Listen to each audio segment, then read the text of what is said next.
সংসারের সব কিছু বুঝে শুনে বুদ্ধি করে চালাই বলে ছোট্ট বাড়িটা আজ রাজপ্রাসাদ বানাতে পেরেছি। তো রাধে রাধে বন্ধুরা, শুভ সকাল। তোমরা কেমন আছো? আশা করি তোমরা যে যেখানে আছো সবাই খুব ভালো আছো, সুস্থ আছো। লালটুকুন্তি কিচেন অ্যান্ড ব্লগ চ্যানেলে তোমাদের সবাইকে জানাই স্বাগত আর অনেক অনেক ভালোবাসা। আজকে হলো বুধবার, সকাল এখন 6টা বাজে। এখন থেকেই তোমাদেরকে সাথে নিয়েই নতুন আরও একটি ব্লগ আমি শুরু করছি। তো সাথে থাকো, আশা করি আজকের ব্লগ তোমাদের খুব ভালো লাগবে। আর আজকের আমি 1 ঘন্টা লেটেই উঠেছি, কারণ ছেলে কলেজ যাবে না, ওর একটু শরীরটা খারাপ, ওই জ্বর ভাব, ওই কারণে বলছে আমি আজকে যাব না, একটা দিন রেস্ট নিই, পরের দিন যাব। তবে বাড়িতে ওষুধটাও শেষ হয়ে গেছে, তো ওষুধও খেতে পারেনি। আসলে ওর বাবাকে গতকাল রাতে ফোন করেছিল, কাজ থেকে আসার সময় ওর বাবাকে বলেছিল, কিন্তু ওর বাবা ভুলে গেছে ওষুধটা আনতে। তো আজকেরও শরীরটা খারাপ, ওই কারণে বলছে যাব না, সেই তো ওষুধ খেতে পারলাম না।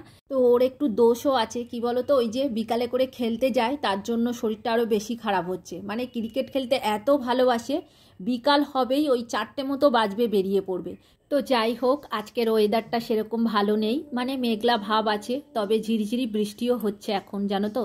ওই যে পায়রাগুলো বসে আছে খাবার জন্য, আমরা ছাদে এলেই ওরা দেখতে থাকে, আমাদের মুখ দেখতে থাকে কখন খেতে দেব।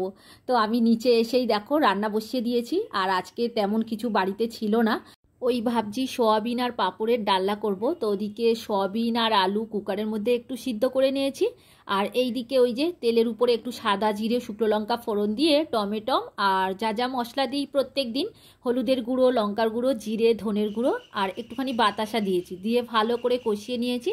নিয়ে একটুখানি আদা ঘষেও দিয়েছি, মানে আদা বাটার মতো সময়ও নেই, তো ওই কারণে একটুখানি আদা গ্রেট করে দিয়ে দিলাম। আর 2টো কাঁচা লঙ্কা দিয়েছি, তবে আমাদের ঝাল খেতে পছন্দ করে না, তো ওই কারণে অল্প করেই দিলাম। আর সকাল হলেই রান্নার চিন্তা, জানো তো, আগের দিন ভেবে রাখি, তবে দেখো মাছ আনতে যেতে পারেনি, ওই কারণেই আজকে সোয়াবিন আর পাঁপড়ের তরকারি করছি। তবে ছেলে সোয়াবিনে আর পাঁপড়ের তরকারি খেতে ভালোবাসে, কিন্তু বড়মশাই অতটা খেতে চায় না, কিন্তু আজকে খেয়ে নেবে, কারণ আজকে তো বাজারে যেতে পারেনি। তো ওই কারণে যা রান্না করেছি ও খেয়ে বেরিয়ে যাবে। আর সকালবেলায় অতটা বেশি খেতে পারে না, ওই একটুখানি ভাত খেয়ে যাবে আর রুটি আর আলু ভাজা নিয়ে যাবে। তবে এখনও রুটি হয়নি, এই যে তরকারি হয়ে গেলে তারপর রুটি বসাবো, তো তাই জন্য আমি একটু তাড়াহুড়ো করছি। তো শেষে একটুখানি গরম মশলা গুঁড়ো দিয়ে দিলাম, আসলে নিরামিষ করছি তো, তো ওই কারণেই একটুখানি গরম মশলা গুঁড়ো দিয়েছি। আর এদিকে দেখো সব রান্না আমার হয়ে গিয়েছে, আলু ভাজা করেছি, ঢ্যাঁড়স ভাজা, আর ওই যে সোয়াবিন পাঁপড় দিয়ে একটা তরকারি বানিয়েছি। আর এদিকে বর্মশাইয়ের জন্য ভাতও বেড়ে নিয়েছি, ও ঝপ করে খাবে, আর আমি ওদিকে 2টো রুটি বানিয়ে দেবো। তবে বাবার জন্যও 2টো বানাবো, কারণ বাবা সকালবেলায় টিফিন খেয়ে নেবে রুটি, তো উনি রুটি খেতে ভালোবাসে, আর ছেলে আর আমি ভাত খেয়ে নেবো সকালে। তো যাই হোক, চলো, এদিকে বর্মশাই খাওয়া দাওয়া হয়ে গেছে, ও বেরিয়ে পড়েছে। তো এইবার আমি ঘরের কাজকর্ম এক এক করে করব। আসলে সকালবেলা তাড়াহুড়োর মধ্যে এইসব কাজগুলো করতে পারি না, তো বিছানাটা ও সকালবেলায় তুলে দেয়, তারপরে আমি বেলার দিকে এসে আবার সুন্দর করে একটু গুছিয়ে নিই। আর কদিন ধরেই ভাবছি একটু মার্কেটে যাব, তো যাওয়াই হচ্ছে না, জানো তো, মানে বিকালের দিকে একদমই সময় পাচ্ছি না। তবে এই সপ্তাহের মধ্যে যেতে হবে, কালকের পূর্ণিমার পুজো আছে, তো কিছু বাজার করব, আর দেখি কখন যায়, কালকের হয়তো বিকালের দিকে যেতে পারি। তবে অনেক কিছুই কিনতে ইচ্ছা করে, জানো তো, বাজারে গেলে, তবে সব জিনিস তো কিনতে পারি না। আমাদের মতো মধ্যবিত্ত ঘরের দেখো অনেক কিছুই আশা হয়, কিন্তু সব আশা কিন্তু আমাদের পূরণ হয় না। তবে সংসার করতে গেলে যতটুকুনি দরকার সেই জিনিসগুলোই কিনি, এক্সট্রা জিনিস কিন্তু কিনতে পারি না। তবে যাই হোক, বুঝে শুনে বুদ্ধি করে চালাই বলে আজকে সংসারটা ঠিকঠাক চলছে। আর আমার কি মনে হয় জানো, ভগবান যা দিয়েছে, যতটুকু দিয়েছে তা অনেক দিয়ে দিয়েছে। আমার থেকে অনেকেই আছে তাদের কিচ্ছু নেই, অথচ তারা কত দুঃখী, কত অসহায়।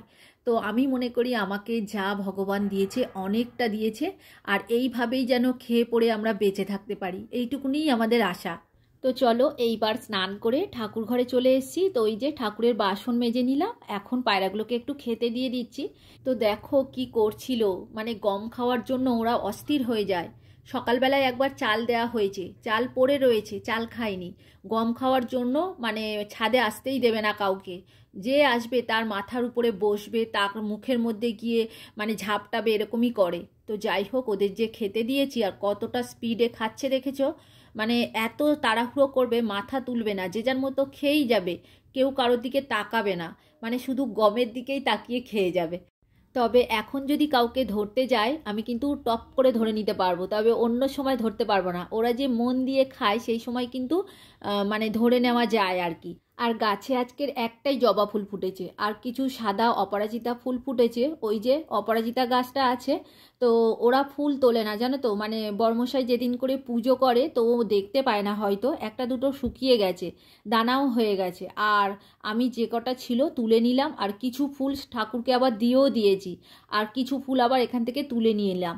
আর এই ফুলগুলো বাবা তো তোলে না, কারণ আমরা একটু ভিডিও শ্যুট করি বলে বাবা রেখে দেয়। নিচের যা যা ফুল থাকে সবই তুলে দেয় বাবা।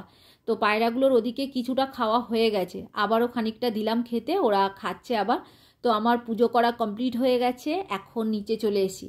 আর আজকে পুজোর ভিডিও তোমাদের সাথে শেয়ার করতে পারলাম না, কারণ ফোনে এত গ্যালারি ফুল হয়ে গেছে আর নিচ্ছিল না, তো ওই কারণেই। তো যাই হোক, পুজো করে দেখো খাওয়া দাওয়া সেরে নিয়েছি। আর আজকে সকালে বাসন মাজা হয়নি জানো তো, ওই যে দুখানা কড়াই আছে, কিছু বাসন আছে, সেইগুলোই মেজে নিচ্ছি, রান্নার বাসন, খাওয়া দাওয়ার বাসন। তো চলো এইবার রান্নাঘরটা পরিষ্কার করে নিই। আর তোমাদের কিছু কমেন্টের উত্তর দিয়ে দিই। কবিতার কথা থেকে দিদিভাই লিখেছে, ঝিঙে দিয়ে মাছের ঝোল, খেসারির ডালের বড়া দারুণ হয়েছে, বেডরুম ক্লিনিং ভালো হয়েছে। থ্যাংক ইউ দিদিভাই কমেন্ট করার জন্য। আর সুস্মিতা দিদিভাই লিখেছে, খেসারির ডালের বড়া খেতে আমার খুব ভালো লাগে জানো তো, কিন্তু এই যে তেলে ভাজা বলে এখন আর খাওয়া হয় না। তো বড়া দিয়ে পান্তা খাচ্ছ দেখে জিভে জল চলে এলো।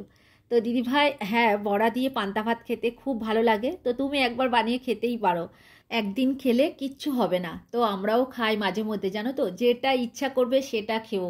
দেখো আমরা কতদিন বাঁচবো তার নেই ঠিক, কিন্তু যেটা মন চাইবে সেটা করা উচিত। আর জয়ী অ্যান্ড মম আইডি থেকে লিখেছে, দিদিভাই খেসারির ডালের রেসিপি দারুণ লাগলো। তো দিদিভাই তোমার মেয়ে জয়ীর ভিডিও আমি দেখি, কিন্তু কমেন্ট করতে পারি না।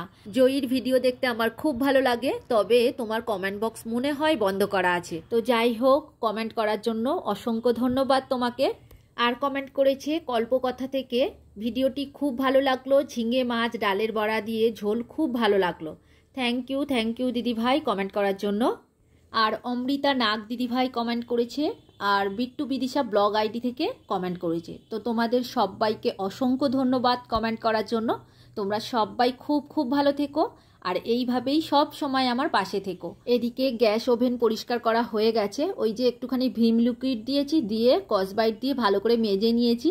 ওয়ালগুলোও পরিষ্কার করে নিয়েছি, কারণ ওই যে রান্না করার সময় একটু তেল ছিটিয়ে পড়ে, তো তো প্রত্যেক দিনই পরিষ্কার করি, তবে আজকের এই যে করে নিলাম, আর রাতে হয়তো করব না, একটু হালকা করে মুছে ক্লিন করে নেব। তো যাই হোক, দিনে একবার করে করি প্রত্যেক দিন, বেশিরভাগ রাতেই করি। রাতে পরিষ্কার করে রাখলে মানে সকালবেলায় সুবিধা হয়, ঝট করে রান্নাটা শুরু করে দিই। আবার টিফিন করার থাকে, কারণ টিফিন নিয়ে যাই, তো ওই কারণে একটু অসুবিধা হয়। তবে আগের দিন রাতে আমি গুছিয়ে রাখি কী কী করব, তো ভেবে নিই, সেই মতো আর কি সকালবেলায় রান্নাটা শুরু করে দিই। যাই হোক, এদিকে আমার রান্নাঘর পরিষ্কার হয়ে গেল, চলো এবার ঘরে পরিষ্কার করব। এখন এই ছোট ঘরটাকে পরিষ্কার করে নেব। ওই যে ছেলে আগের দিন ভিজে ভিজে এসছে, তো ব্যাগটা ভিজে গেছিলো বলে শুকাতে দেওয়া হয়েছিল খুলে, তো শুকিয়ে গেছে, এবার গুছিয়ে রেখে দিলাম। আর এইবার একটুখানি ডাস্ট ক্লিনিংয়ের কাজ করব, অনেক দিন ধরে করা হয়নি জানো তো, 2-3 দিন হয়ে গেছে। প্রায় প্রত্যেক দিন করলে ভালো হয়, তবে সব সময় পাই না, তো একদিন গ্যাপও হয়ে যায়। তো যাই হোক, ওই যে সমস্ত কাজ সেরে তারপরে এই কাজগুলো করি, এগুলো তো এক্সট্রা কাজ, আর এগুলো পরে করলেও হবে। সকালের কাজগুলো আগে সকালে সেরে নিই, তারপরে সময় পেলে বেলার দিকেই কাজগুলো সারি। আর আগের দিন বড় ঘরটা পরিষ্কার করলাম, আজকে ছোট ঘরটার এই সাইডটা পরিষ্কার করছি, আর বাকি একদিন আবার খাটের তলাও পরিষ্কার করতে হবে। আর এই ঘরে খাটের তলায় চাল টালগুলো রাখা হয়, তো ওই কারণে আমার একটু কষ্ট হবে, তো ভয় করছে জানো তো, কখন করব সেটাই ভাবছি। আর বেশি মানে সরিয়ে সরিয়ে সব জিনিসগুলো বের করতে হবে, তারপর ঝাড়ু দিয়ে আবার ঠিকঠাক জায়গায় রাখতে হবে, এই হচ্ছে ব্যাপার।